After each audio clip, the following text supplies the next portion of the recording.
get started. Can you hear me okay? Yeah. All right. If at any time you cannot hear me or you can't hear Ryan or Molly, please just wave us so that we can adjust that. I want to thank you so much for coming out to the Ossining Public Library today on a beautiful, if hot, Sunday afternoon. It's really important to us that we share the information today with our community so that you know about our project and so that you are able to make an informed decision on September 16th when we have the bond vote. Again, my name is LaRocca-Fels. I'm the director of the Ossining Public Library. Thank you, Sue. I've worked at the library now for 10 years. I'm an Ossining resident. Kids who are in either the Ossining School District or were in the Ossining School District. We take this project very seriously, and we know that this is an important project. And again, thank you so much for coming out today. We're going to do this session a little differently. If any of you came to our session in July, Molly and I did a very long presentation. We wanted to leave a little bit more time for questions today, though, so we changed it up a little bit. Brian Evenius is an Ossining resident for 25 years and is a board member of the Ossining Library Foundation. I'm going to be doing the presentation part of this as more of a Q&A so that you can have more time at the end. I want to introduce you to our team. Myself, Library Director Molly Robbins is our assistant director. She's been with the library for 16 years and has an awful lot of experience in building projects and her, this job as well as previous jobs. Mallory Marinaro is our head of patron services and has helped put together all of our communications for this project. And I want to introduce some folks who are probably sitting in the audience. We have our board of trustees along the back here. I want to introduce Amanda Curley, our vice president, Rachel Murphy, our secretary, Phil Rice, who is the chair, he's a trustee, but also a chair of the building committee and finance committee. Amanda Marsh is our newest trustee, just joined us this year. And the trustees are, of course, very involved in the library. They're all volunteers. They give an awful lot of their time, and we're very thankful to have them. We also have an amazing friends group and Ossining Library Foundation. We're joined today by Leslie Allen, who is the chair of our Ossining Library Foundation. They raise a good deal of money for us all year long, and we're so thankful to them. I want to introduce Jenny Blake West, who has also helped us put together our informational materials so that our community knows what we're doing. We have a number of folks who we have been working with over the course of the year since we put this project together, and I'd like to introduce them. We have a project management firm who we're working with, Calgy Construction Management, and today we have with us Stephen Chen. We are also working with Unistat Services for helping us plan the financing of this project. We're joined by Mary Nielsen of Unistat. SGH is the engineering firm who we've been working with on our retaining wall project and our parking lot project, and today we're joined by Nate Smith and Gloriana Ariana Martinez. We are also working with OLA Consulting Engineers on our HVAC issues, and we are joined today by Jonathan Katz. And then our architects who we've been working with as we plan this project are Lothar & Associates, and we have today with us Bob Kowalski. We also have our attorneys who are not here today, who don't need to be here today. But we have a great team. We put this team together with intention so that we could make sure that we were putting together a very solid project. I just wanted to give you a little bit about our library. I'm sure you probably already know this. Our library was established in 1893. As y'all know, we have seen several library buildings. This is our newest one, which was completed in 2007. Our community has always been strong supporters of the Ossining Public Library, and they use the library an awful lot. Our building attendance sees about 200,000 50,000 people a year. We provide assistance just under 50,000 times a year at our service desks. Our program attendance is incredibly strong. Last year we had about 31,000 people attend our programs. That's up about almost 200% from 10 years ago. We still circulate a lot of physical items, books and DVDs, and last year we circulated about 130 of those items. And over the last few years, we've seen a huge change in how the library is being used by the community. We're still a place where people come to check out materials, but we're also a gathering place where people come to study and meet and attend programs. We're very proud of the fact that we've been voted the best library or best children's library as part of the Best of Westchester 14 times in the last few years. We know that the community is, they love their library, and we're very, very thankful for that and very much aware of that. Now I'd like to turn the program over to Brian. And everybody hear me well? Awesome sauce. Thank you, Karen. Okay, today I'm going to dig into some of the most common questions, not just about the three big ones on the screen behind me, but questions that came up in the after the last presentation, questions that we've seen probably on social media, questions that people have been asking in person here at the library or via email and just about every forum. I'm going to prompt these questions, and the team from the library and their supporting professional services team are going to jump in and answer those questions. At the end, I'm going to take the mic into the audience so that we can do a Q&A, and any questions that haven't been answered already, you'll have the opportunity to ask those as well. So without further ado, the big questions. What is included? What is this going to cost me? And why do this now? So at a high level, what does the bond cover? And getting right to the elephant in the room, and I love that there's an interest in getting right to the elephant in the room. There's been concern, or that people have expressed the feeling that there are some things about the bond that make complete sense, wouldn't doubt it, not a question at all. And then there are some things that feel, for lack of a better way to describe it, like nice to have. And I think the team has worked on trying to address that really specifically in this presentation. So.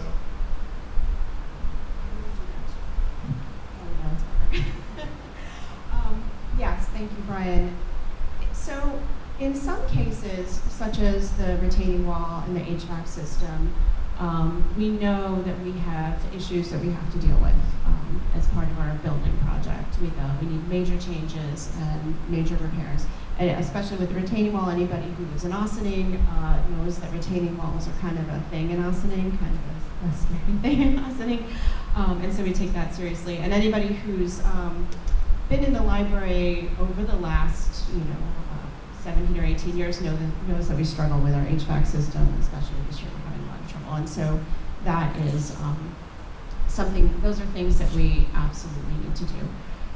In addition to that, the library has seen a lot of change in how it's being used. Like I said before, people are coming here for checking out materials and books, but they're also using the library for study, for meetings, for programs, and really sort of using it as that third place. Not home, not work, the place where you can go in your community to do all sorts of different things and to be part of the community.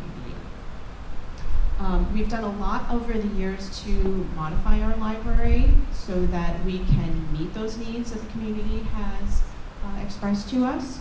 A lot of that work that we've been able to do has been funded by the Ossining Library Foundation. Thank you so much. The Friends of the Library and grants that we've gotten. So we've been able to make flexible spaces, make meeting spaces, and things like that. But because we have to do some pretty big work in the building, we don't want to miss the opportunity of trying to continue to address the changing needs of the Ossining community. And we want to do the work that the community has been asking us to do over the years. We also are aware that the work would cost substantially less if we do it as part of a larger project rather than waiting until after and then doing it as standalone projects. Thank you, Karen. That makes sense. I was just talking to Molly a few minutes ago and described how my oldest son got his first car a few weeks ago, 15-year-old Subaru. Brought it to the mechanic, knew that it needed new front suspension work.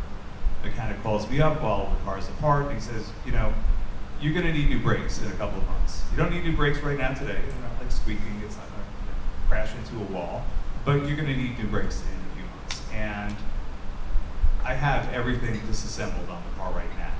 If I replace the brakes now, you only have to pay for the parts because I've already done all the labor on this other project. The car's apart in the front. If not, if you don't want to spend the money now, that's totally fine, but then you're going to have to pay for the labor to take everything apart when you decide to do the brakes. So I told them to do the brakes. So I do at least understand that portion of you know what you're talking about here.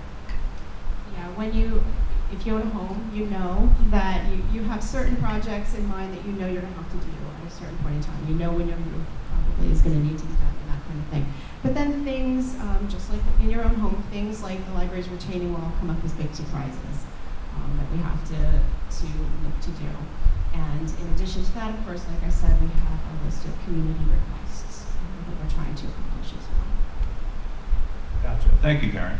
I guess we could move on to the next really big question, which is, how much is this going to cost? Sure. So you can see here we have created a chart to show the big parts of the project and approximately what percentage of the budget we're talking about. The budget is a total of $30 million budget, and so you'll see how that breaks out. One of the things that we learned from our first public information session was we needed to communicate about our budget much more clearly than we were. And so we've worked really hard to try to put together information to address that. Oops, I'm sorry.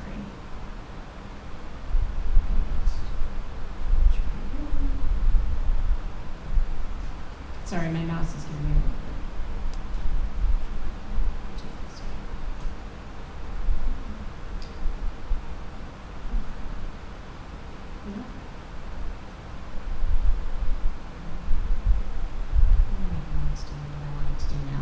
Okay, so we're going to start with the red portion of our budget, which represents our HVAC replacement and energy efficiency improvements that we'd like to do. It's about 30% of our budget. It includes not only the replacement of the heating and cooling system, which has been giving us so much trouble, but the installation of other things which will help us not only with our heating and cooling, but energy efficiency. So we're looking to install solar panels, UV film on the windows, and other energy efficiency measures. The purple portion of our budget represents the work that we need to do on our property, which includes the retaining wall and the parking lot. It's important to understand that the retaining wall work is very tied to the parking lot work. So the retaining wall needs extensive work, and we'll go into a little bit more detail about that later in a few minutes. But the work that's being done on the retaining wall is going to require that the portions of the parking lot be substantially rebuilt. And so that is a big part of our project. That represents about 17% of our budget. The green portion of our budget, which represents 23%, addresses safety and health concerns. We have a number of fire safety concerns that we are addressing, as well as health and safety modifications that we're looking to do to address our building. A big one that we'll show you sort of a little bit later on is that our building, because each floor is open to every other floor in our building, that is a situation that can create a chimney effect in the event of a fire. And we take that really seriously. We feel it's incredibly important for us to address that in this project. And there are many other modifications that we're including in that, such as renovating the bathrooms, putting fire barriers on the other staircases, and doing some work on our mezzanine to make it compliant with fire code. Karen, Yes. just really quickly, I'm assuming that it wasn't that things were done incorrectly the first time, but that this is a function of fire codes that themselves have changed over times? In some cases, yes. In some cases, yes. And it's one of those things where now that we know it, since we have to do larger work anyway, we really do need to address it. The blue portion of our budget includes work that is done within our facilities. Includes interior work, roof replacement, and a whole bunch of other things. Much of this work in this blue section of the budget accomplishes several things at the same time. So some of this work is being done because of some of the fire safety issues that I was talking about. But while we're doing that work, we also need to address, okay, so if we're putting a new floor in this area to close off 2 floors from each other, we need to not just put a floor there, we need to program the space and figure out what we're doing there. So that's a big part of the blue section of the project. We're also looking to convert the unusable spaces in the building to more usable spaces in the building. And that is entirely to respond to our community requests, things that we've heard over the years. And we can go into more detail when we're looking at the floor plans, but some of that is included in that portion of the building. Other things that we're looking to do in that facilities modification is to address some other type of safety concerns. So we have areas of the building that are currently unstaffed, and as you can imagine, we don't necessarily want to or we can't increase our budget just to staff unstaffed areas of the building. So some of the modifications that we're doing, such as moving the teen room from the second floor to the lower level, will accomplish that. It will take existing staff who are on one floor and move them to a different a different space in the building, which is more suitable for what they're doing, but also gives us that added benefit of staffing supervision on a floor that's currently unsupervised. Totally understood. So I guess the next question, I realize that there's going to be a lot more detail coming about each of these elements. The question that I'm sure is next on everybody's mind is, okay, so the total number is a big number. What does that break down to me as a taxpayer in the town or village? We know that this is a big ask. $30 million is a lot of money. What this looks like for the average taxpayer, and when we say the average taxpayer, we've worked with Noah and Adelson to figure out what that looks like. The average taxpayer in Ossining, in our district of Ossining, which is the Ossining Union Free School District, has a home value of approximately $625,000. That includes the homes in the town and village of Ossining, but also in the portions of Newcastle and Yorktown, which are part of our district. For a person in a home that is valued at $625,000, we're looking at an average increase of $184 per year per household, which equals about $15.33 per month. The $30 million bond is a 15-year bond. The reason why it's a 15-year bond and not longer is because for renovations, we legally can only go as high as 15 years. And so that's what we're looking at. We know that the Ossining Library, the services that we provide are loved and needed by our community, and so it's our commitment during this project to continue to provide those services throughout the project. I also want to stress here that we take this project very seriously and want to make sure that everything is done correctly and well, so that 15 years from now, we're still enjoying the good work that we did as part of this project. Part of that was making sure that we have folks who we're working with who are qualified, well respected in that field. Another sort of secret weapon that we have, I hope I don't embarrass you, Phil, but Phil Rice is on our board of trustees. Phil, I was hoping you could say just a couple words about your background.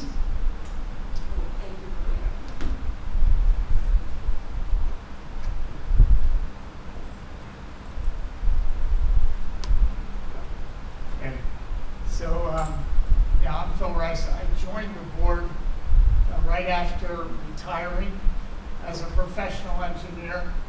I worked for over 40 years, and my career covered design, including retaining walls, project management and construction management on major projects, and I have a lot of experience in putting together contracts for construction and looking at specifications, writing specifications.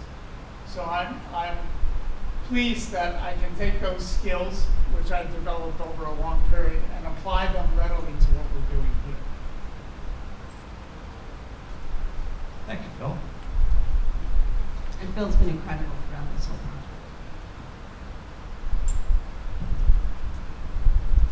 So, another question that came up, I've seen a lot of commentary in social media, wondering about grants or other sources of funding, and whether or not the library is considered applying for those to offset those costs. Is there anything that you can do or have considered that you can share with us to take advantage of sources like that to blunt the cost to taxpayers? Yes. Well, I can tell you what we've already done. So far, over the last 10 years, we've brought in about $1.1 million. We've completed about $1.1 million in building improvements. This includes the installation of a boiler, which I know sounds so boring, but it's so not boring because it was a first step towards addressing our heating and cooling. And we were very lucky we were able to get a pretty substantial grant for that project. In addition to that, we have been so fortunate to have our Friends and Foundation who raised money for us, and we were able to install quite a bit of meeting and study space for that. We've also done things like carpeting in areas where we know if we do the building project, we're going to leave those areas alone, and things like that. So we have, we always try before going to the taxpayers to find funding in other ways. Going forward, we already are looking at additional grants to help us with this project. We have a committed grant through Dana Levenberg's office, Assemblywoman Dana Levenberg's office, to help fund the teen room portion of this project. That's a $100,000 grant. And right now, as a matter of fact, Tuesday, I'm going to be submitting another grant. It's a New York State grant to help with the HVAC system. Just a little aside, we can talk about it a little bit later. A big portion of our HVAC system has failed us recently, and we cannot hold off on dealing with that. And so we're trying to expedite that part of the project, and we're looking for grant funding for that. As we go along throughout the project, we will continue to look for grants. Every year we are eligible for some grant funding, or eligible to apply for some grant funding from New York State, and then of course our Friends and Foundation are always raising money for us. Terrific, so that's good to know. I assume you're going to continue to look as new things come available, and so what would happen in that case if there are new grants or new sources of funding that can help cover the cost of this bond? How would that work? It depends. Sometimes we would apply the grant towards the bond. So we apply for a grant for work that is included in the bond. We get the grant, we can apply that towards the bond to offset the cost to the taxpayers. Some grants, you can't do that, so it would be for things that are above and beyond the bond project. Understood. So the number that you shared earlier as it relates to the average cost for the average person would be the maximum amount of money that anybody would be potentially spending, is that correct? Right. And so the cost could go down, but not necessarily. Right, it could go down. You know, people's assessments change, so of course that would change it. But when you're looking at that value of home, that $184 would be the yearly amount. Okay. Now, can you tell us a little bit about how this project is going to play out, when it would start, when it would be completed, what are the major phases, and how that would impact people who are using the library? Sure. So we have a timeline here. You may or may not be able to see some of it. It is on our website. We are looking to phase this project into 2 phases, although we're already trying to change this a little bit. So, of course, we are going to have our bond vote on September 16th. Should that pass, we would start phase 1 of the project in May of 2026, and that includes the work on the retaining wall and the parking lot. We have used library funds over the last year or so to get the design work and planning ready for the retaining wall work so that we could hit the ground running with that part of the project.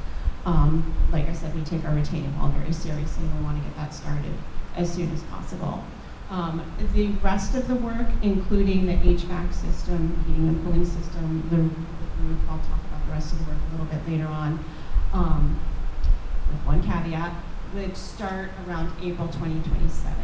And that is because we need the money from the bond to pay for the rest of the design work and all the permitting that has to happen. So a lot of work still has to be done to get the rest of that moving. However, we know our heating and cooling system is really struggling. Part of it has failed. And so right now we are working with our architects and engineers to fast track at least the part that serves the second floor and the mezzanine, and we're trying to get grant funding to make that happen. So that part of the timeline will change a little bit. During phase 1 of the plan, or of the work, which is the retaining wall, the library intends to stay in this building and provide service out of the building. Parking lot may be a bit of a challenge. There may not be parking, but that's really upsetting to people. It's upsetting to me too. But we feel it's important to stay here and provide service for as long as possible. We may find ourselves in a situation during phase 2 where we need to find temporary spaces nearby to provide library service. And so we're still thinking about that and working on that, but there may be a period of time during that phase 2 where we are providing service from someplace else in the community.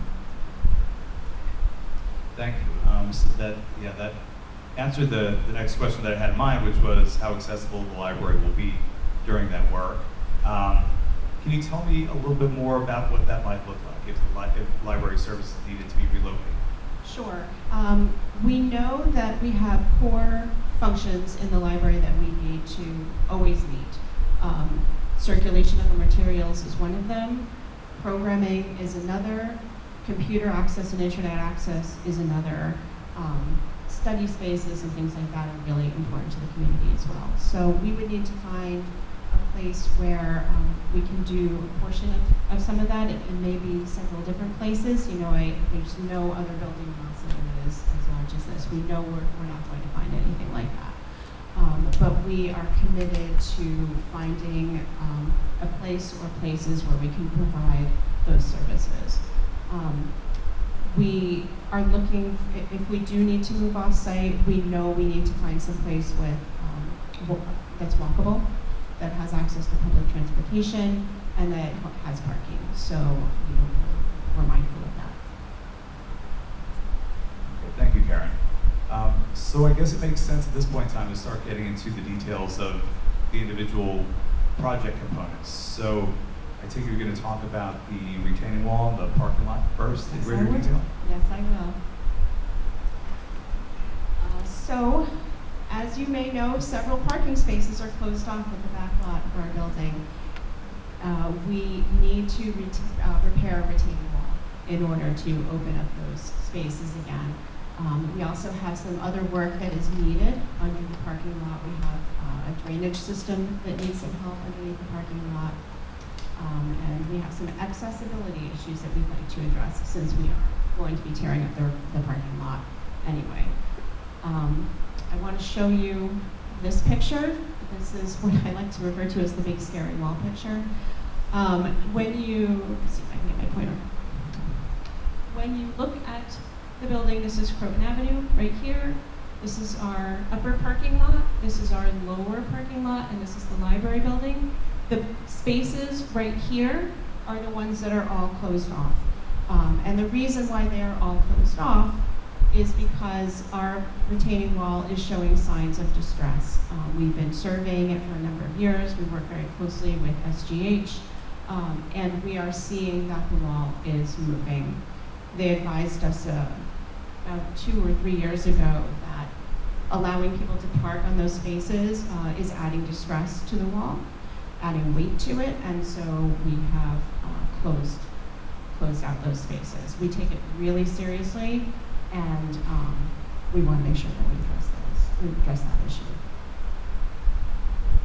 Yeah, I mean, I think anybody who lives in Austin, all you have to do is drive down Main Street to the train station and see what happens when bad things happen to retaining walls. can you give us a little bit of, help us understand a little bit like how that happened or what is causing that? Sure. We have a retaining wall. It's called an MSE wall.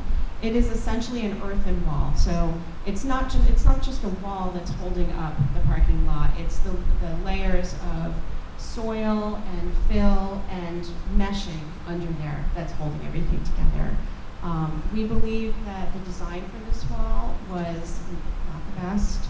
And we also know now, based on some investigative work that we've done and digging into the wall, that the installation was not a good installation. And so we have to address it. Okay, so can you tell us now a little bit about how the engineers are proposing that this get repaired in a way that we're not going to have to worry about the same kind of issues down the road? Sure. The engineers proposed for us a number of different repairs. Each one had costs and benefits. All of them were about the same amount of money. But one of them in particular was, we felt, the best option. It's the least disruptive option, and we think we'll have the best result from it. Their proposal is to place steel tiebacks into the wall to essentially hold the wall and give it stability. And then on top of that, they would add a new concrete facing to the wall. As you can imagine, this work will be disruptive. And the parking lot, as part of this project, will need to be completely repaired and replaced. Okay, so I understand that addressing the retaining wall is going to require ripping up a good chunk of the parking lot.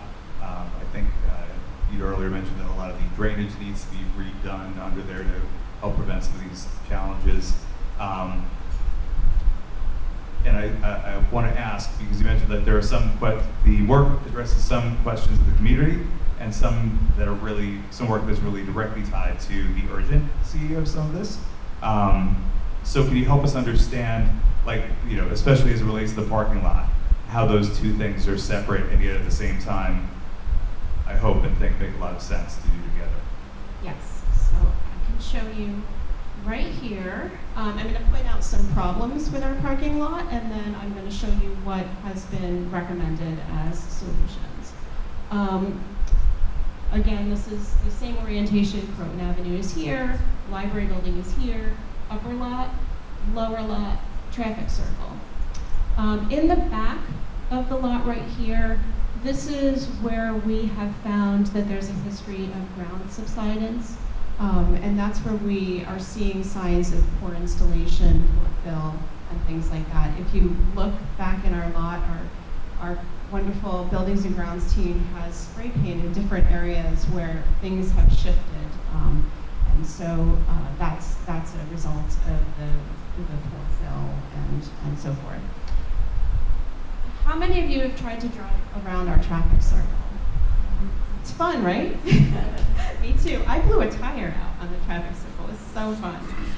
The traffic circle geometry is not functional, and so since we are going to be disrupting that part of the parking lot as well, as part of the retaining wall work and the work with the bad fill, we decided to take this opportunity to do something about that. Also, I'm sure many of you have seen folks traveling up and down the driveway to get to the front door with strollers, because there is no accessible way to get from the upper lot to the library. And we would like to work on that. In addition, the handicap spaces, which are back here, first of all, they are the way people have to go to get out of the handicap spaces and get to the door is actually not code compliant. And also, it's just very difficult, frankly, and they're quite far from the door, so we want to deal with that. So I'd like to show what we're planning on doing.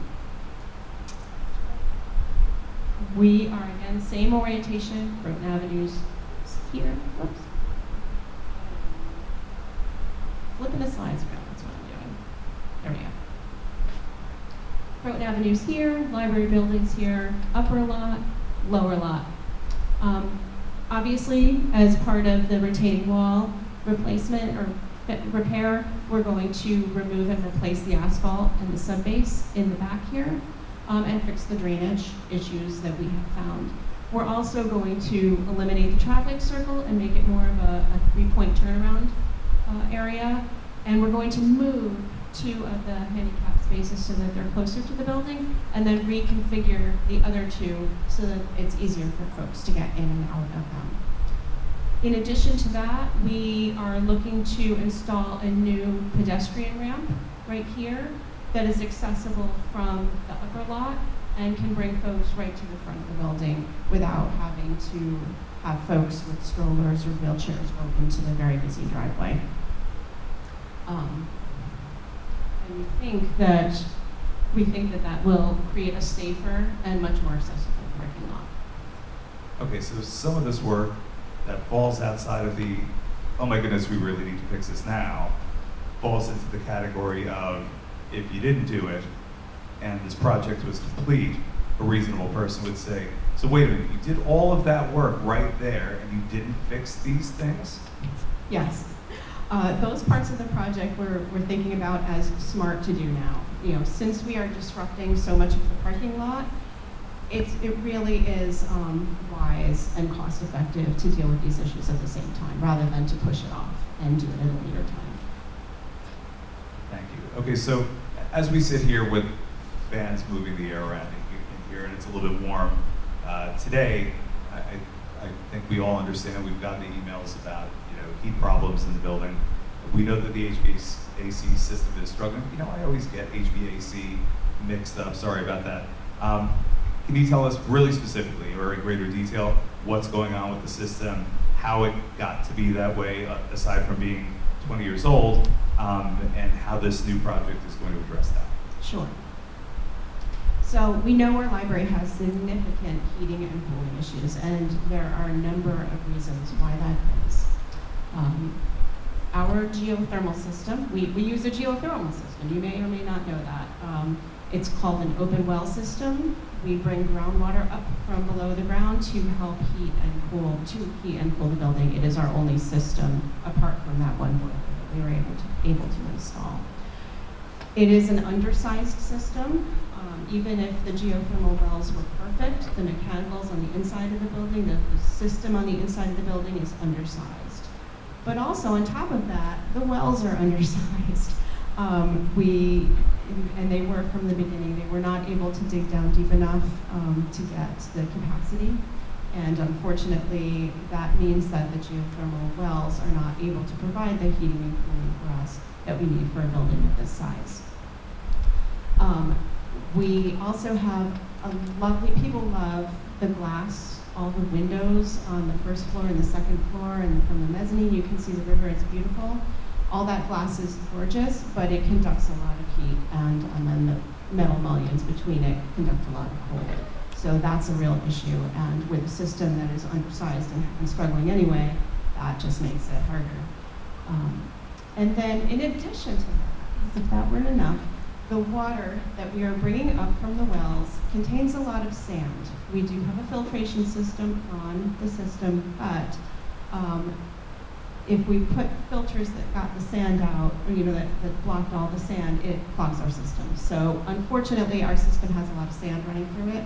And what happens with that is that the sand is actually sandblasting the internal components of all of the heating and cooling equipment, which leads to frequent breakdowns. That's actually what happened to the unit that serves the second floor mezzanine, and it happens very frequently. On top of all that, the system is 20 years old. So while we were able to struggle along for a number of years, we're finding as the system gets older and older, the degradation is accelerating. And so here we are with a system that we know we need to replace. I think in the past you've mentioned just to maintain the system above and beyond what you normally would or what you would normally expect.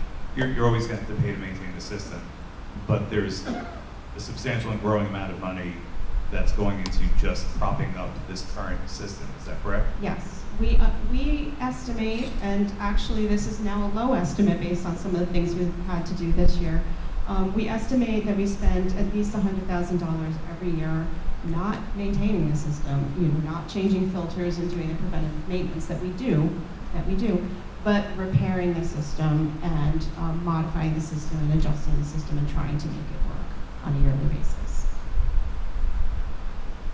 Okay, and this is, I think also because there's a lot of concern been expressed by the community about exploring environmentally thoughtful systems. It sounds like that's the system that we have in place, or a type of system specifically. And this location, or you're telling me this location, because of the bedrock and the wells or the accessibility of water beneath the building, is just not a good candidate for just a bigger version of that type of system. Correct. We did speak with our engineers from OLA at the very beginning when we were trying to figure out what to do with our system. And we tried to figure out a way with them to make an open well system work on the site. It just won't because of the issues that I just expressed. And we did ask them about a closed loop system, which is another kind of geothermal system, and unfortunately our property is not big enough for that. Okay, so can you tell us all how this new system is going to be more reliable and is going to solve these problems? Sure. First of all, I know I already mentioned it, but I'm so proud of it, I'm going to say it again. In 2021, we installed a supplemental boiler for our system. It's a gas-fired boiler, and it works very nicely. It adds some heating to the lower level and the first floor for us. And I should knock wood, I guess, but it's given us absolutely no trouble, and we're very thankful to have it. As part of this project, we know we need to install another boiler for a building of this size. It's necessary. And we are also looking to install a new rooftop unit and chiller to handle the cooling needs of the library. We also are going to install radiant ceiling panels to help us with the issue that we have on the second floor and mezzanine with the radiation of the cool through the mullions on the windows as well. This new system, we're looking at reliable is the key word, energy efficient technology, so that we can not have these problems 5, 10, 15 years from now, 20 years from now. So when you were talking earlier about some of these energy efficiency improvements, they're technically not part of what's needed to immediately fix the most urgent thing, and yet at the same time, I assume it has something to do with the size of the equipment that you would have to get otherwise if you didn't find ways to make the building more energy efficient. Is that correct? Yes, we are, we're looking to have units that are right-sized for this building, so that the units that we have are not struggling to keep up and struggling to keep up. The other thing that we're doing, which I forgot to mention, is installing solar panels on our flat roofs of the building so that we can supplement with energy efficiency on that side of things. Okay, so there's a long-term cost savings that actually comes from some of those measures, even though they're not necessarily part of, we need to fix this thing now. It's about making the cost to heat and cool the building over the course of the next 20 years a lot lower over that period of time. Absolutely. Is that correct? Absolutely. We want equipment in this building that we're not constantly repairing and spending money on every single year, and then re-repairing a few years from then. Yes. Well, I imagine if you have solar panels, or if you're insulating the building better, or if you have UV coating on the windows, that means that you've got a more efficient building that doesn't require so much energy that you're going to spend increasing amounts of money on every year. Energy costs are going to go up, they're not going to come down. Absolutely. That's our goal. Well, it seems like we're up to the part of the presentation now where we're going to talk about the interior architectural work that needs to be done. I know that Molly did a comprehensive job talking about some of these changes in the July presentation, and she's taken into consideration a lot of the questions that have come up since then. And Molly, I believe you're going to walk everybody through the different sections of the project, talk about the work that needs to be done because of fire and safety code changes, and then how we're going to address needs like ongoing needs for additional interior space, challenges like, hey, it's always too loud near the teen room, and things of that nature to make the best use of having all the construction equipment, all the contractors, holes being put in walls anyway because of the safety work to take care of some of these things. Is that correct? That is correct.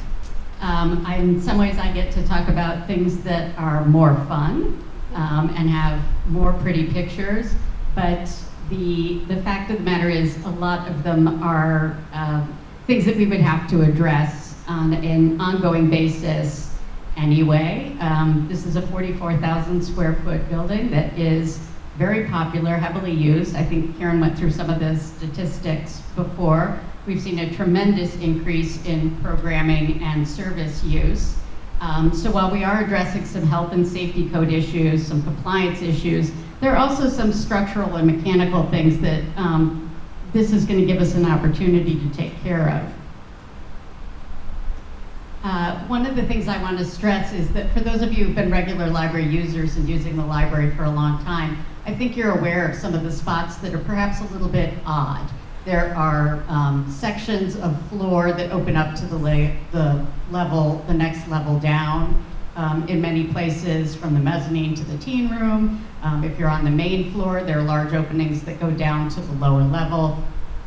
These create that chimney effect, which is a safety problem. And when we say chimney effect, what we're talking about is not so much that fire would be moving through the building, but that smoke would be moving through the building. And smoke is usually the thing that's the most dangerous when it comes to fires. The other problem that you get is that that's not usable square footage. You can't put a table there, you can't put a conference room there, you can't use that square footage. And the other issue is traveling sound. If any of you have been here when there's been an event in one room, but you want to use another level, sound travels all through the building. And we'd like to address that patchwork effect. We have different uses in different zones of the building. We know that people want different services in different parts of the building. Sometimes you want a quiet space, sometimes you want a space where you can speak in a normal tone of voice, or it's a children's activity. And we'd like to control that noise travel so that everybody can enjoy their experience better. And I'm going to start on our mezzanine, which is our adult fiction collection. Currently, you may recognize the little bump out that looks over the open area. And if you were to be looking in this direction, you would look out over our flat roof and onto the Hudson River. It's a wonderful view. It's just being in that space is a great gift to the community.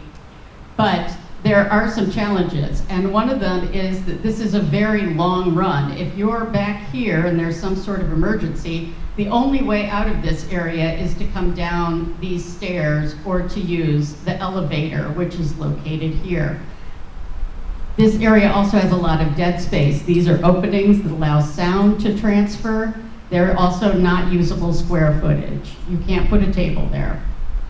And also there's a very large entry foyer here that is big enough to seem big, but not big enough for us to actually use for study tables, seating, or book stacks, which we all, if you're into the books, we want more book stacks. So to correct the fire hazard, we're moving the fire stairs that are below it up to this level and then up again to the rooftop. That's going to take away a certain portion of that shelving space that you see here. So to gain some of that space back and to help with the noise issue, we want to fill in these areas. You'll still have a wonderful view from above and below, but you just won't have that big open gap. That also helps with the traveling smoke issue in the building, should that ever happen. We want to reorient the elevator so that when you step out, you immediately look at our wonderful view. This also helps open up this area for more stack space, more study tables. And then the big change would be we would reorient the staircase. This would be a new staircase location. The old one is over here. And it would allow us to regain this square footage so that we could add more book stack space, more meeting rooms, a local history room. There are a lot of options for us in terms of using this space.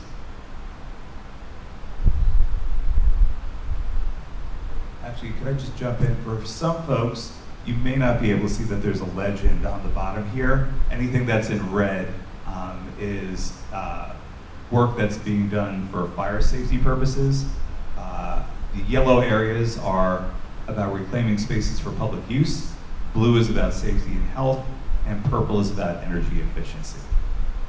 Great, thank you, Brian. If we go down to the next level, you'll see that removing that staircase that exists now allows us to open that space that lets off into sort of just a dark little corner. This would allow us to increase this into usable space. The staircase going up to this area also allows us to have better visibility. And when we say better visibility, I'm talking about two kinds of visibility. One is visibility for the staff so that they can see who's coming and going around the building. This is something they express a lot of concern about on a regular basis. And it's not just a safety issue, but it's a service issue. Do you see where people need assistance? Do people have an easy time finding the staff? Do they know where the next staff desk is? So if they're looking for something, they can find someone quickly and easily to help them. So when we say visibility issue, it goes both ways. It's for you to be able to find them and for them to be able to find you. We also are showing some changes here with the restrooms. The restrooms need to be updated. They need to be more code compliant, but we'd also like them to be just more updated, easier to clean and maintain, and the fixtures are aging out. I think, not to get too graphic, but any of you know how hard it is to keep your own bathroom clean? Well, remember, this is a public building. People are coming and going all the time. Many of the surfaces are drywall or old tile, and our staff works incredibly hard daily to keep this building in great condition, but it has become a challenge. And additionally, the fixtures themselves, sinks, toilets, all of those things are aging out and need to be replaced anyway. I also want to point out that the staircase that exists now, it will be enclosed. I think most of you are used to seeing stairways that have an enclosure for fire reasons. The doors can be closed, and that way there can be no traveling air. Some of the yellow spaces you're seeing here, currently they're being used as offices, and we want those spaces to become meeting rooms for the public. We know that people request meeting spaces, whether they're quiet meeting spaces or small group meeting spaces. They're regularly, our spaces are full. We also have more than other libraries in the area, but we still can't meet demand. So we're very cognizant of the fact that that's a high demand item. We have already installed some of these rooms. They're ready to go. They can be easily converted, and it's one of the ongoing projects we've gotten grant money for, or the support of our library foundation. And one of the nice things about these rooms is they really are flexible. They won't be changed in any way by the construction that we're doing, but they're also the kind of space that should it need to be reconfigured in 10, 15, 20 years, these will be spaces that we can do that easily too. So they were an excellent investment. And last but not least, I do want to point out that on this level, we'll also be moving the adult services desk somewhat. They have requested that it be pushed out more to the center of the space. This again is a visibility issue, allowing them to serve people better and for people to be served better.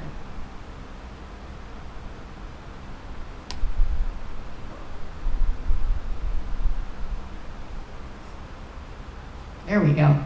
So the view you're seeing here is actually that new staircase that would go up to the mezzanine. It gives us that additional meeting room space up on the mezzanine because we're reorienting where the stair is located.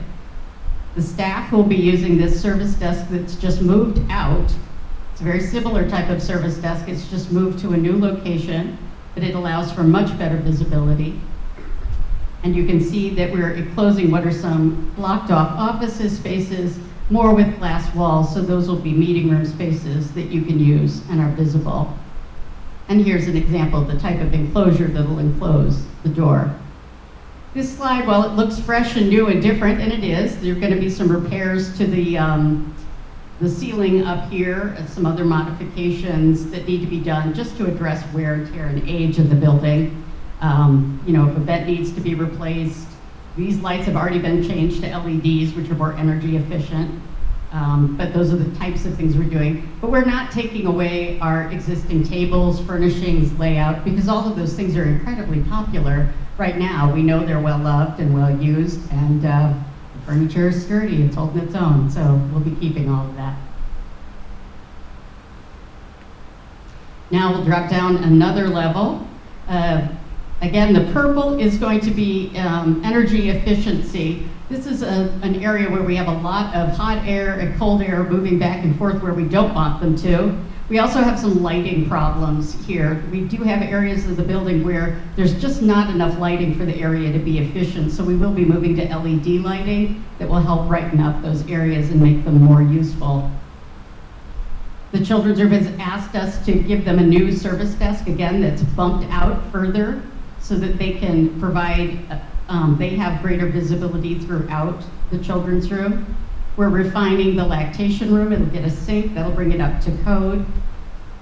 These are our existing bathrooms just off the elevator on the first floor that I think you're familiar with. They'll be getting an upgrade. The children's program room, which was recently remodeled, revised in the past year or two. It's been completely repainted. The flooring's been done. The AV system that they use has been completely redone. None of that will be touched or damaged by the new construction. All of that will remain in place. As we move further, you'll see there's our staircase again, and it's getting that enclosure. We are relocating, gonna move around Karen here. We are relocating the circulation desk. So if you're used to coming in the front door, the first thing you see is the circulation desk. It's going to be moved over slightly. And again, the reason for this is so that we can better serve people. Currently, when you look at how far this is away from some of our main service areas, the Cheever room, programming space, these are areas where people, you know, most of them go about their business quite nicely, but there's no staff interaction or service interaction for people in these areas. That also limits the kind of materials and the kind of programming and services that we put in those spaces because it's such a low visibility space. Try to find the laser pointer here. So again, we would be moving this so that we would have better visibility. We would still have plenty of book stacks room. Currently that is a stack area. There would also be some privacy for the restrooms. Currently the restrooms just open right onto the book stacks. It's not really the most hygienic or comfortable experience. When you look at this large area that's in yellow, that is square footage that we're expanding into, it really pretty much looks like a big blank, but one of the things that is, you know, available to us is if we remove that big drop down that just lets sound come up and is actually quite dangerous, and the other one where the staircase is on this level, that's going to give us a lot of solid surface flooring that we can use, again, for book stacks, for study tables, for displays, even for introductory programs. I think some of you have been here when we've had our pop-up concerts. This is all a space that we can take hold of and use. When you come to this other area, this is sort of a front portion of the building, the door, and the outside arcade. And some of the changes we're making here have to do with the doorway and entry. Currently, when the doors open, it just blows hot or cold air directly into the building. We'd like to control that so that we have better air conditioning control, but we'd also like to take possession of this arcade at the front that's partially enclosed already so that we can, again, add square footage. And that square footage, it exists, it just needs to be encased in a way that we can air condition and heat it. And that allows, again, for displays, for more materials, for more space, study space, that sort of thing. So Molly, before we move into here, I think you mentioned chimney effect a couple of times, and obviously I understand how that relates to fire safety and things of that nature. Is it also the case that is already having a current impact on HVAC and possibly why the upper floors are a lot warmer than the lower floors? You know, the heat rises, but is that chimney effect also impacting the way that we're currently heating and cooling the building right now? Yes, because of the way air flows around the building, it is harder for us to control and condition the the temperature in various spaces around the building. So this will improve that. There is also the effect of the way the doors to the exterior are configured. They do just open and let cold and hot air in very quickly. Gotcha. So this is the children's area. Can you tell us a little bit about? I can tell you a little bit about. Changes we're looking here? Yeah, the children's area. Some of the changes we're looking at are that relocated service desk. This is where you come in currently. And there's a big display wall, which is changing.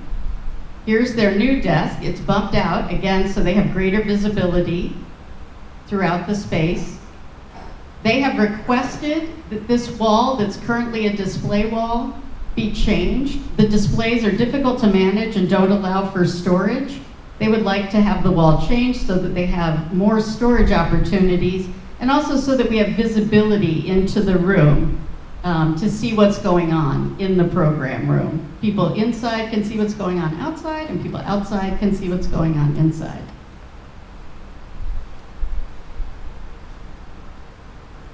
And we are looking at right here. We are looking at right here what the first floor level coming in into the new circulation desk would look like. And the best way to orient you, because these pictures, they get a little distorted when you're trying to show everything. But the program room that we put in recently, that's a glass wall, is here. The new books are along here. Currently where we have some seating, we're showing some shelving. That's a potential possibility. The stairs that would be closed off. There's the staircase with the new door. This is the entry to the children's room. That would stay the same. The elevator. This would be the wall that blocks off the restroom doors.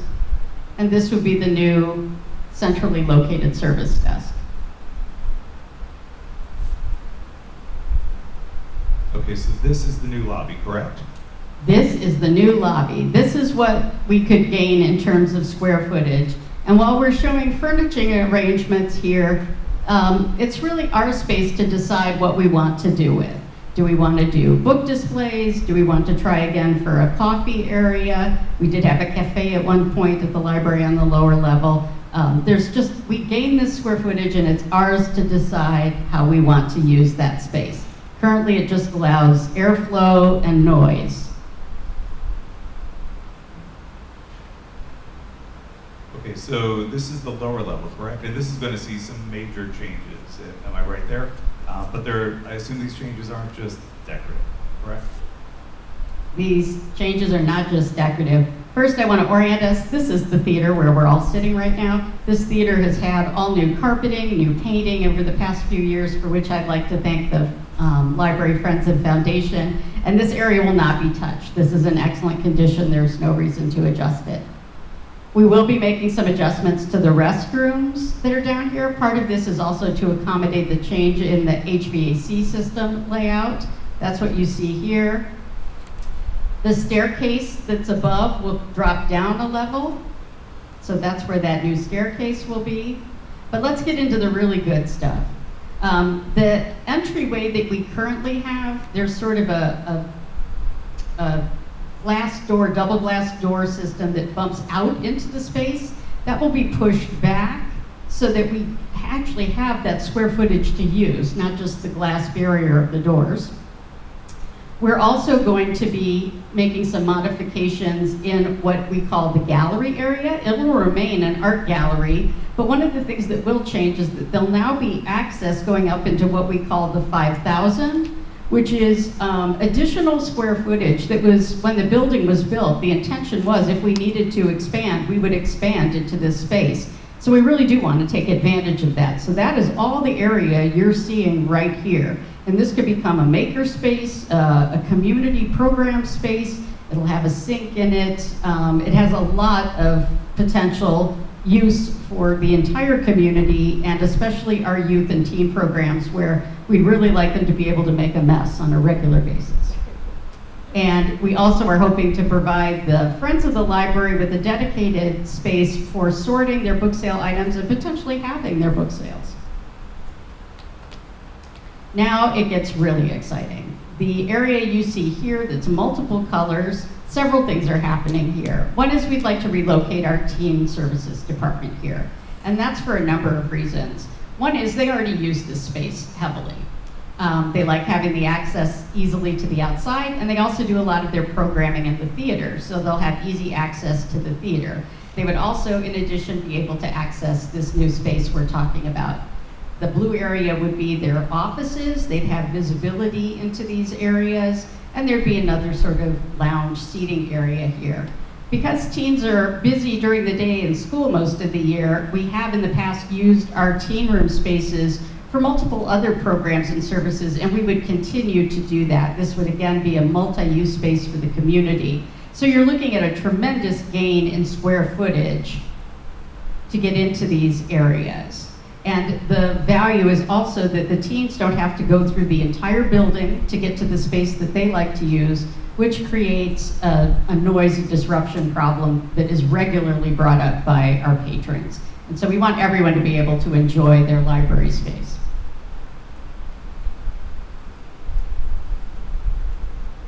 This is looking at that new use of the teen space. Currently, this is what you see when you come in on the lower level.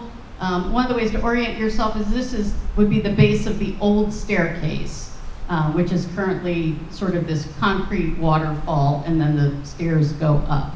That would be removed. This would be the teen offices, the access to the new maker space, multi-use space. This would be the teen services area and their library collection, but it could also be used during the day for other programs and services. And this is showing it with the, it would have like a storefront wall. We would continue to have our gallery space, but you would see our new stairs dropping down. And this would continue to be an area for tables and open services. Again, it looks a little distorted because you're trying to get all of the image into the picture. One of the things that's happening right now, and has happened pretty much since the library was built, is that this lower level is very large. You can see it for yourself when you're out there. We don't actually staff it on a regular basis. Staff are present for certain events and programs, but they're not regularly, there's not regularly a service desk or someone available to greet you. So if you're using the lower level entrance, which many of you do, and that's where our handicap parking is, when you come in, your only choice to get service is to go up a flight of stairs or into an elevator to go find a service desk or someone to assist you. Our goal is to bring some of the library services back down to this level. This level already exists. We know people use it. We know they're down here. We want to bring more services and more oversight to this area. So we're really hoping that we can take advantage of this opportunity to increase all of this useful square footage and bring the services downstairs.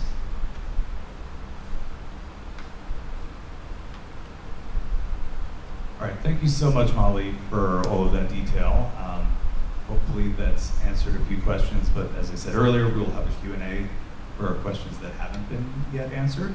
I know that the library team also wanted to incorporate answers to questions that have come up, but that didn't necessarily fit neatly into the parts of the presentation that you've already seen.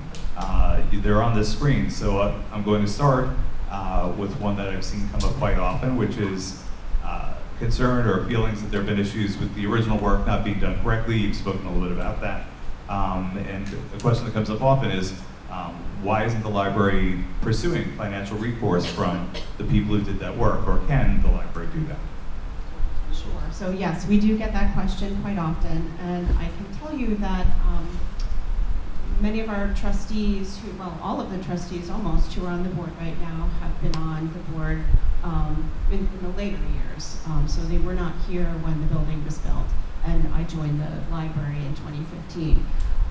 We did have that question as we were struggling about 10 years ago continually with the HVAC system, and then we started to have some idea that there was a problem with the retaining wall, although it hadn't been quite, we hadn't done the studies yet. And so we put together documentation from the construction of the building, documentation from problems that were happening during the construction, just after the construction of the building, all of the documentation that we could find. And we sent them to attorneys who specialize in litigation having to do with public works. Attorneys who would have stood to make a lot of money from representing us. And they looked through the documentation and advised us, and talked to us as well, and advised us that we would be spending a lot of money on legal fees with very little chance of any sort of financial recourse.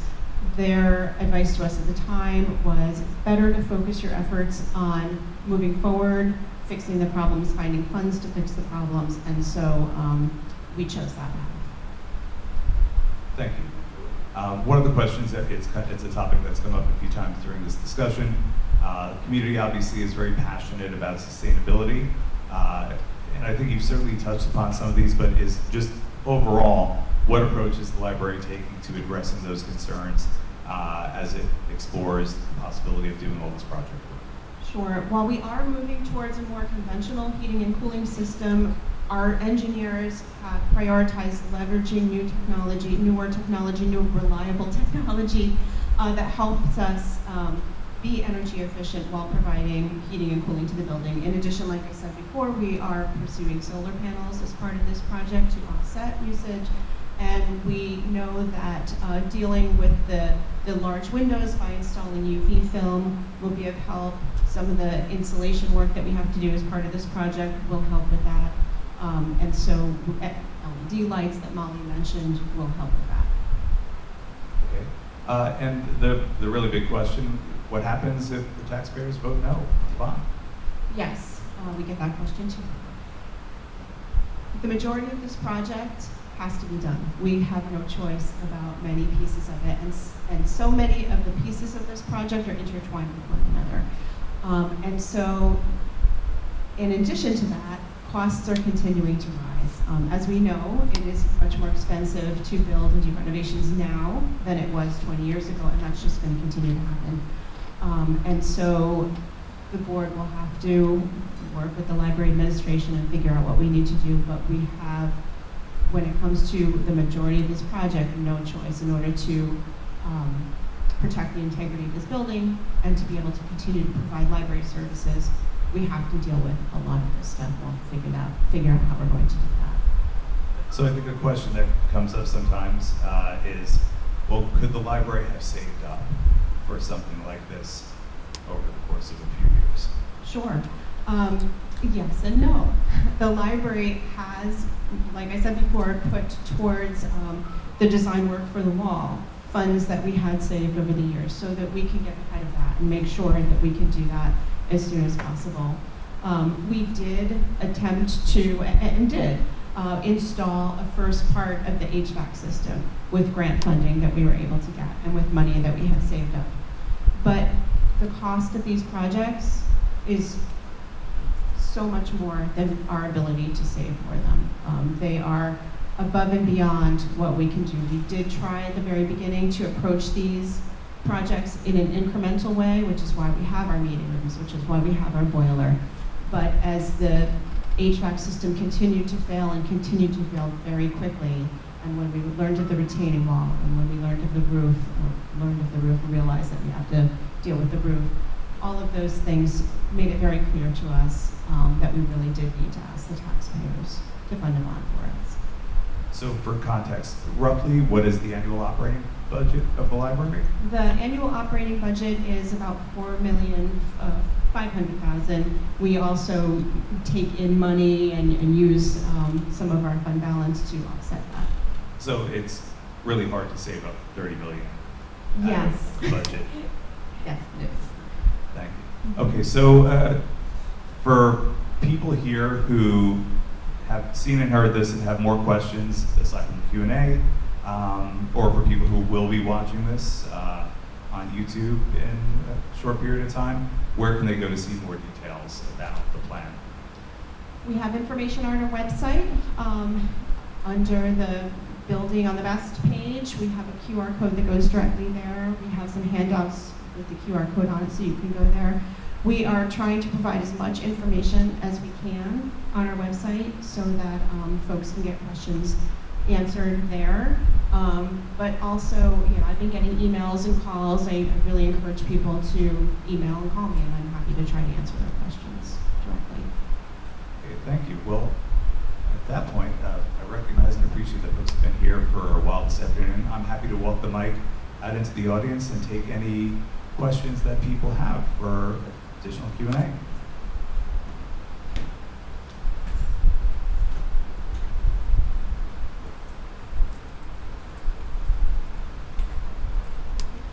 I'm going to do this sitting down. I'm Katie Alberti. I have lived in Austin. Here you. Just be close to it. Okay. I've lived in Austin for 32 years and used the library the whole time. I'm a retired architect who worked on design, construction, planning of large hospital projects and renovating ERs while they were operating. So I walked into this a bit skeptical, but I want to congratulate the design team, the administration, the board, on a project that makes a ton of sense. And honestly, I didn't get some of the fire safety issues until you put them up on the screen. The fact that this building could be designed with the mezzanine with one exit at the far end, all of these things have to get fixed, and you have a totally different world in terms of library services than was present when this was first designed. And it's totally logical that to respond to the community, that changes have to happen. I think it's a great project. Thank you. Here we go. Hi, I'm Carolyn Murray. I've lived in Ossining for 10 years, and I use the library. I love the library. My husband and I consider it one of the biggest assets of the town. And you've done a great job, absolutely. I was wondering if some of the design element pieces of the project, whether you had considered that they may be appropriate for a capital campaign, if we have that kind of donor base. We have talked about that, and I know our foundation is always trying to raise money for us. As of right now, we have not been able to raise those kinds of funds for this size project.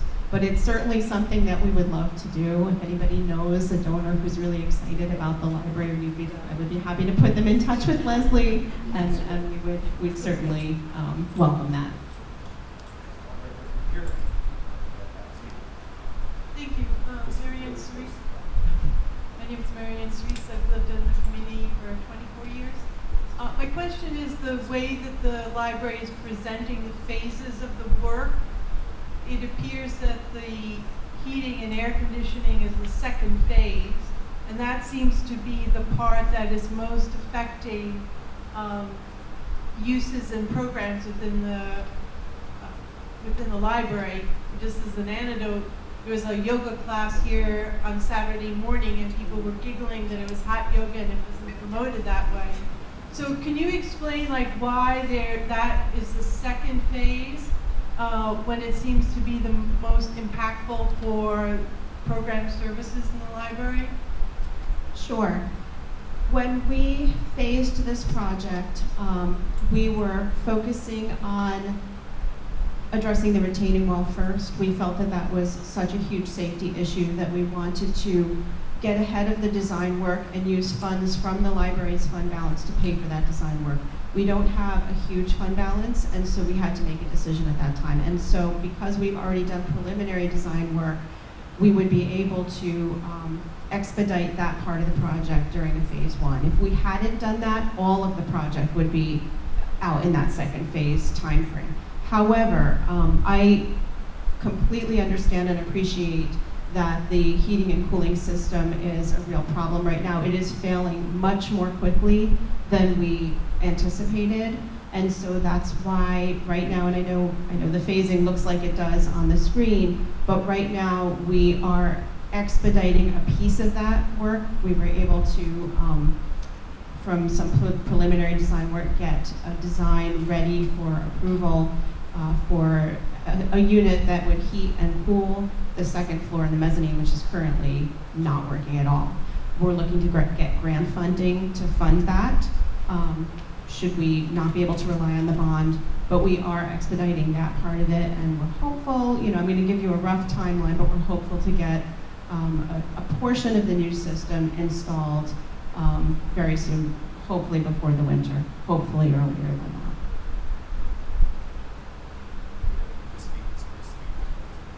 Hi, I'm Marla Morrison. I've lived here since 1969, and this is my third Ossining Public Library. We even have a brick from the Carnegie Library in our lives. I was on the board right after they voted for the geothermal system, and I remember then that we were the envy of everybody in Westchester. We got a LEED, L-E-A-D, silver certification, and we were, by every measure, state of the art. Well, state of the art changes over 20 years, and we're now another generation. Our geothermal system that was so touted then isn't touted anymore.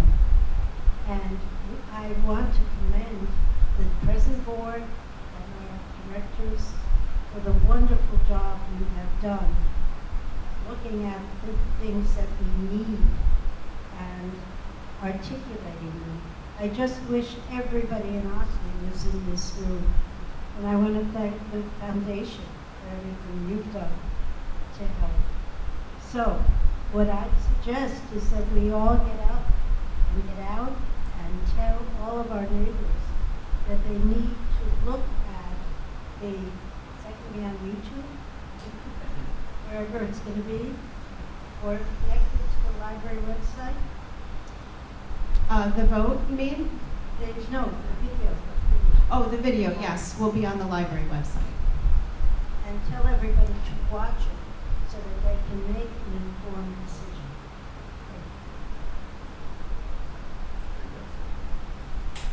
Hello, my name is Anita Koff. I've lived here on and off since 1986, used the library a lot.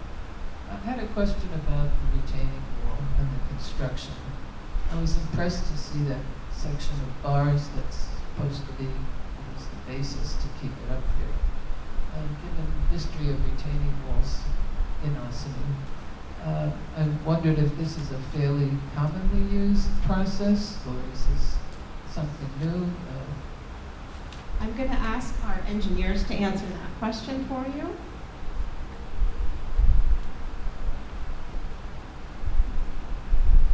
Hi everyone, my name is Nate Smith. I'm a principal with Simpson Governance and Hager, SGH. We've been involved in the project for a number of years on the retaining wall portion itself.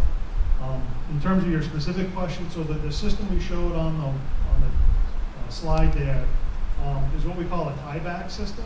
It's an earth retention anchor system. How that's installed, it's an anchor that gets drilled through the face of the existing wall at an angle down into the soil. It's a steel rod that then gets grouted in place, right? So it becomes a grouted earth anchor. Each one of those anchors, once the anchors are installed, we then come along and put a new concrete liner wall in front of the existing block wall. That will basically take the place of the existing block wall. So we will no longer be relying on any part of the original retaining wall. Once that concrete cures sufficiently, it achieves its strength, each one of those anchors gets tested and it gets locked off at a certain capacity to actually keep the wall in place, right? It's a method that's been around for 50, 60 years at least. My company, we've used it on a number of walls in the past. To give you a couple examples, we used a very similar system down at the World Trade Center for the Memorial Museum project. We have a 4-foot thick concrete liner wall. Anyone that's been to the museum down into the main gallery space, where down you have the 60-foot high ceilings, and if you look, there's a portion of the original slurry wall that's still exposed. Either side of that, if you look, there's a 4-foot thick concrete wall that has these same type of tiebacks installed through that. So we've used it on that. I've used this on this same system on other retaining walls in Manhattan that were different style. They were stone masonry walls, but did the same thing, tiebacks. And one of the benefits, I think, of this type of system is, like I said, every single one of those anchors gets tested to prove that it can support the load we need to. If it doesn't, it gets replaced with a new one. Right? So there is some sense of comfort there that you're going to get a system that's going to work.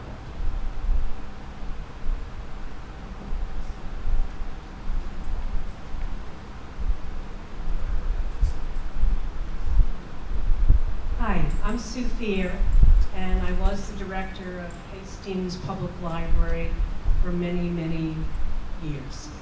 And the integrity of this project obviously is very dependent upon HVAC company and our engineers.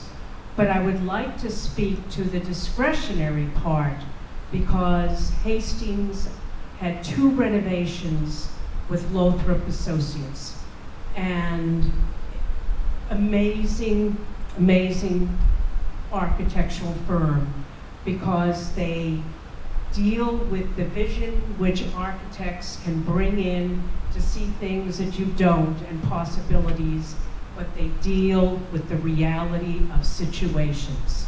So it's not always a futuristic dream. They are an amazing firm to deal with. And if you're a long-time Austining person and you dip your toe into a pool, you can thank I'll just scream, Lothrop Associates. And if you have a child in the science building of Austining High School, you can thank Lothrop Associates. So I see this as a huge plus that they're a part of this working team. One of the reasons why we picked Lothrop and Associates was because we wanted an architectural firm who could deal with building problems and make them right. We weren't really interested in an architectural firm who was just going to give us some pretty things. We'll do that.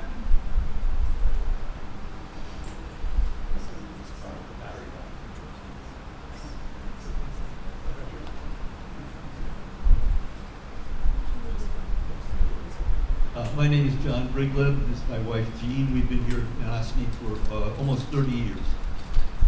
My question is, it's imperative that we pass this, absolutely, because the prices are simply going to go up. My question is for the engineers that are here now.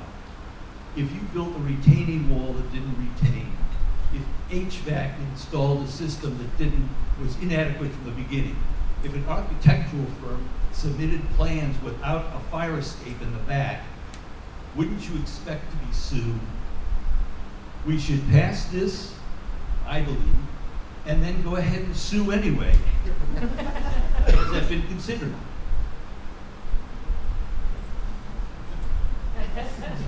Getting my steps in today. I appreciate that. Like I said, we did look into it. I'm happy to look into it again. It's very frustrating to all of us that we are in this position. I hear you. It is so frustrating. I hate to pay for other people's mistakes. I hear you. Any other questions? Okay. Happy to bring them up.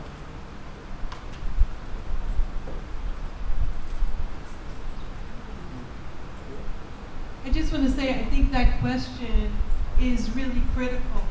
And maybe if you don't go the legal route, you at least put that argument and your response more prominent on the website. Because I think this gentleman's point, I mean, I don't know anyone in this room that is in opposition to the library. You folks do an incredible job in terms of programming a real asset. But when we're already individually as homeowners and as renters strapped financially, what you're asking us to take on is a significant burden. And I know that you don't do it lightly, but it is significant. So I think you really need to bump up your literature, communications you have with the community. That is the elephant in the room. And you need to address it and explain why you're taking this track and that you're open to a possible legal solution.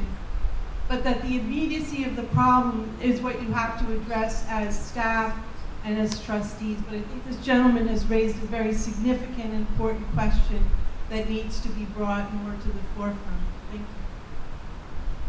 Well, Karen, I'll bring the mic to you in a second so you can address that, but I'm going to follow up with a question, which is, so if you go that route and you are successful in some form of financial recourse, then the amount of the bond would go down, correct?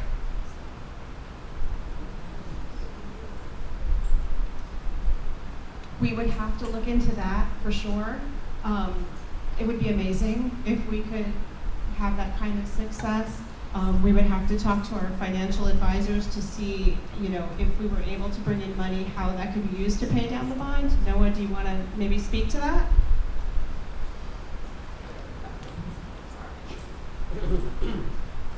Thank you. Any kind of award could be used to set aside to offset the annual principal and interest payments. And then when the time comes, when bonds are sold, they have prepayment options, unlike a mortgage. You can't just pay it off at any time.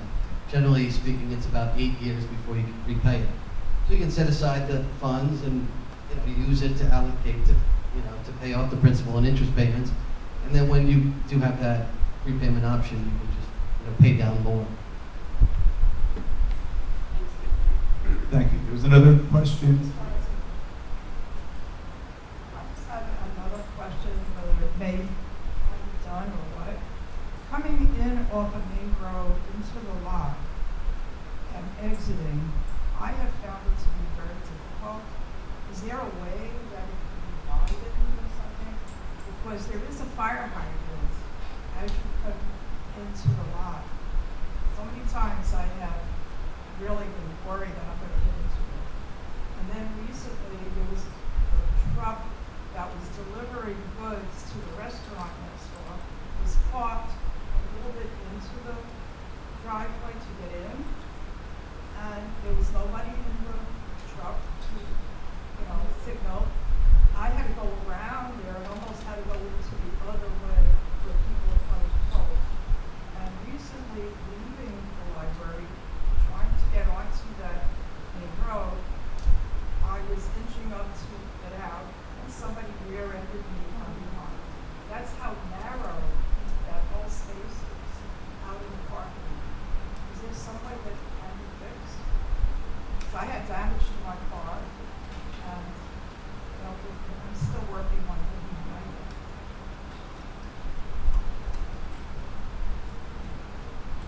First of all, I'm so sorry that happened to you. That's really awful. One of the things that we have done to address the service trucks that were parking in our driveway to service the restaurant next door, the building next door, was Molly is very proud of the fence that was installed along the side. What used to happen is service trucks or delivery trucks would park along that driveway and hand things over the short wall that's there.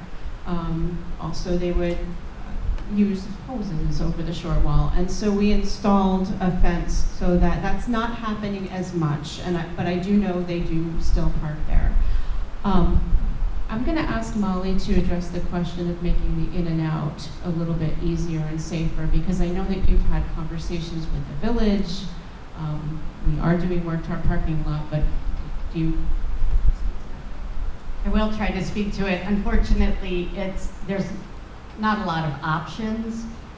Even if we were able to move that sort of center island over somewhat so that the entry coming in was wider, there is some potential for that.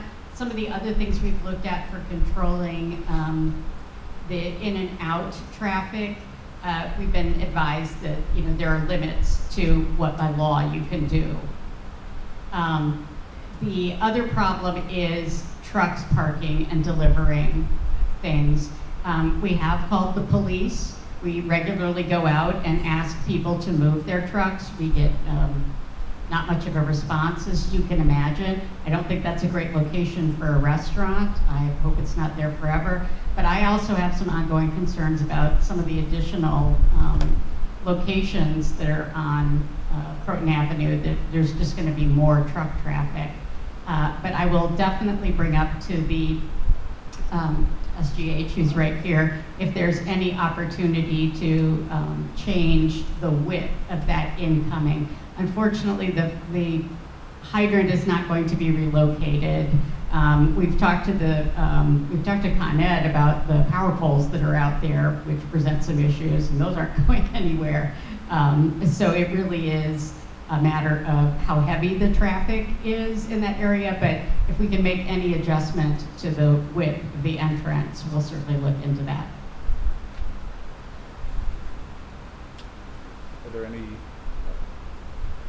Are there any additional questions? Oh, sorry, I this could doesn't seem to be probably working. project Thank you. Can you hear me from here? I'm Paige Casey. I've lived here for 14 years next week, actually. And I think two questions to get ahead, along with why did you let legal recourse pass, is when I see repeatedly, and again, I'm completely for this bond, is how is a building that costs $15 million to build costing $30 million to repair? And again, what steps were taken to get to this pricing? I think I'm seeing a lot of armchair experts about HVAC thinking $6 million is ridiculous. So I think some points that really address that and nail it down would go a long way for the chatter. Sure. The costs for construction the increase in costs for construction have far outpaced the consumer price increases over the years. And so, while your groceries or your consumer goods have increased a certain percentage over the last 20 years, construction costs, and especially public works construction costs, which is what we are, have far exceeded that, or far outpaced that. We were very, very cognizant of the fact that we wanted to make sure that our budget was accurate. When we're going out to the public and asking for a certain amount of money to do a certain amount of work, we want to be able to make sure that when we get that certain amount of money, we can do that work. And so when we started this project, we made sure that we were working with architects and engineers who would work with professional estimators. Professional estimators work on estimating for large construction projects all the time. And so it is a very accurate estimate that we were able to get by using the estimators that Lothar contracted for us. Yes, in addition, thank you, Molly, for reminding me, another safeguard that we have put in place this time around is we have hired a competent, very well-respected construction management firm from the start. Calgy Construction has lots of experience with public works, libraries in particular, but lots of other types of public institutions. And they also have reviewed the estimates that were put together by our architects and engineers to make sure that these are realistic numbers that we're looking at. Karen, can you tell us at what point in time multiple bids came in or come into this process? Sure. The bidding for the project doesn't happen until after bond approval happens, and actually after the building permit gets issued by New York State. We have to go through the State Education Office of Facilities Planning to get the building permit. That's the point after the permitting is done that we get the bids. Sorry, this is not working, so you're going. All right. Hi. I had a question about how long you've been working on this, because I've gone to a lot of meetings and I feel like we've been talking about this for a very, very long time, and the costs have gone up, which is only going to keep happening. But as I recall, early on, you had sort of an A, a B, and a C, and I don't recognize the project that you have selected as being the, hey, let's just get everything we want. I feel like there were a lot of things cut from the original pie in the sky, if that was A or C, I don't remember. But I think it's important that people understand that you had to look very carefully at this and not ask for every single thing you wanted and make some cuts to make this, not that $30 million is palatable, it's difficult. And $184 on a tax bill is a lot of money for some people. But I don't think people understand that you came up with different budgets and then really had to whittle them down and make a decision. So can you just briefly explain how long this has been studied? This is not something that just happened. Yes, it feels like a really long time too. We have been working on this project probably since I arrived, maybe even it started before that. When we originally started working on the project, we were looking at HVAC system. The retaining wall at that time was not necessarily on our radar as a concern. We had been monitoring it for some time, but we weren't seeing signs of distress at that time. As we went along went along the project, we had lots of other interior work that we wanted to do, to add square footage, to add more program space, to move things around in a way that made more sense. But at the end of the day, and especially once we realized the retaining wall had to be done, and that's a huge amount of money, we knew that we had to make cuts to the things that we wanted to do. And so we looked at each piece of the project and tried to determine which parts of the project were the most essentially bang for the buck, which were the most cost effective, and we got the most out of it for our public. And it was only those pieces of the project that we kept as part of it. The other things, the nice to haves, were taken off the table as we went along.